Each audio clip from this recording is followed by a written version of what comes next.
y'all, welcome back to my YouTube channel. Welcome back to Sumaya. So today maanta waxaan yahayaa sheeko oo horror stories ah. So please hore cabitaankiina soo qaata, snackskiina hore soo qaata, sit back down and enjoy. Magacayga waxaa la dhahaa aniga waxaan ka imaaday Qaar, India. Sheekadaaneta waxay ku socotaa nin aan ku arkay riyadeyda oo isku dayay dabcan inuu aniga nafteyda iga xado. Hal habeen marka aniga aan jiifay waxaan ku riyooday nin oo almost waqtan iyo wax la jiro oo ku nool guri asaga uu leeyahay oo ku yaalo magaalada ka baxeeda. Gurigaas wuxuu la degnaayay hooyadiisa, walaashiisa ka yar iyo cunug hadda dhow la dhalay oo walaalkiisa ahan. Ninkaaneeto ma ahan nin oo aniga weligeyga lahayga aan hore u arkay, bas qof aniga aan aqaano, qof ma ahan oo familygeyga hataa ay yaqaanaan mise aniga family oo si aan isku nahnay. Aniga ma ogi halkaaseeto specifically halkaaseeto waxaan anigan ka suubanayay markasta gurigiisa uu gudaha isoo gelin jiray oona invite gareyn jiray. Wuxuu dhihi jiray kaala anaga nala cuntay.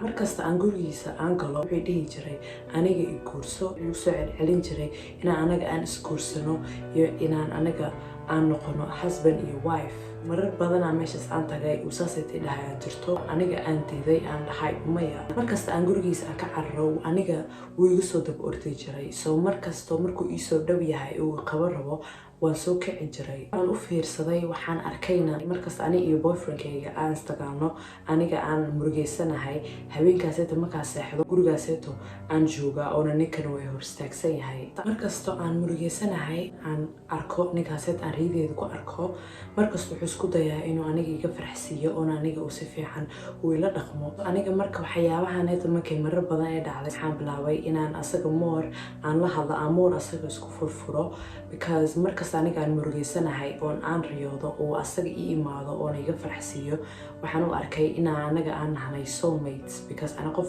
very spiritual aan ahay. Waxaan isdahay qofkaaneeto waa qof ilaahay kuu soo diray oo labadeena calaf aan iga dhaxeeyo. Marka hooyadeeda aan arintaaneeto ula tagay waxaan isdahay maybe ayad waxay ka caawinaysaa inay kuu sheegto riyadeeda maxaa laga wadi karaa iyo maanta dhan waaya hal qof leh aan u arkooyaa. Laakiin hooyadeeda markaan aan u sheegay ayada waxay dhahdaa aniga waxaaneeto ma ogi oona waxba igama gelin. Waan iska aamuso waan iska tagay marka nolosheyda aan hore u sii raacay. Maalmo kadib saaxiibadeyda gurigeyga ii imaatay sida habeenkaaseed aniga la seexato. Waan sheekeysanayna sariirteyda aan saarnayna. So marka waan sheekeysanayna waan qoslaynay. Sheekada sida u socotay Riyaan waxay bilowday inay ka hadasho iyadayaasha ay ku riyoonaysay beryahaneed dhan lasoo dhaafay iyo ninka riyadeeda habeen kasta ay ku aragto. Waxay ii sheegtay riyadeeda inuu ku jiro nin oo weydistay gacanteeda oo dhahay ma ku guursan kara. Aniga kooda hore shock aan la fadhiistay. Ayada waxba uguma sheegin aniga ninkaaneeto beryahaneed dhan aan riyadeeda aniga hataa aan ku arkayay. So marka ayada waxba uma sheegin waxaan dhahay isii sheeg maxaa ka wadaa ninka aan ka hadlaysid yuu yahay siduu eg yahay. Su'aalo badan ayada aan weydiiyey markaaseeto waxay ii sheegtay detailska dhan ayaa ayada iiga sheegtay ninkaaneeto wuxuu ahaa the same exact detail oo aniga riyadeyda. Waxay ii sheegtay ninkaaneeto inuu degan yahay magaalada ka baxeeda, inuu degan yahay meel oo wadageeda ahaan, inuu la degan yahay hooyadiisa, walaashiisa iyo walaalkiisa oo ka yar. Ninka inuu yahay nin dheer oo timo kafee oo qabo oo skinkiisa ma caddo mana madoobo dhexbartamaha uu ku jiraa. Siduu u eg yahay siduu u dhaqmo codkiisa iyo dharku hataa uu wato wax kasta ii sheegtay waa the exact same ninka aniga aan riyadeeda ku arkay. Markaas kadib aniga waxaan decide garay in ayada u sheego dhibaatada ay haysato iyo ninkaaneeto aan riyadeeda habeen kasta aan ku arko. Markaan aan u sheegay ayada way yaabtay. Waxaan hataa aan u sheegay in aniga aan bilaabo ninkaaneeto inaan riyadeeda ku arko marka aniga aan murugeysanahay.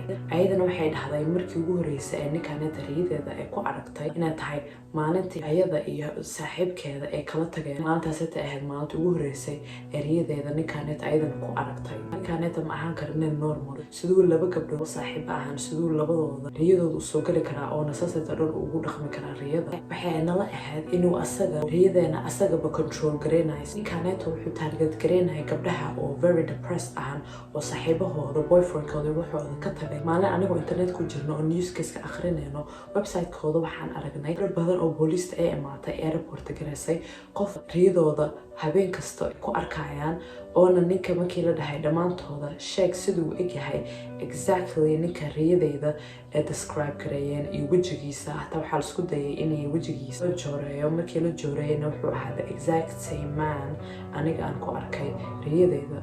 sheekadaaneetu sanadooyin badan ay socotay ilaa 3 sano ay socotay especially aniga meesha aan degnay magaalada aan degnay haddana hal mar lay joogsatay so marka aniga ma oga ninkaanad hadduu yahay nin rurumey uu jiro mise wax kaleeto uu ahay. Thank you so much for watching. aad iyo aad ugu mahadsantihiin dhammaantiin haddaa halahaneed videogayga aad soo gaarteen.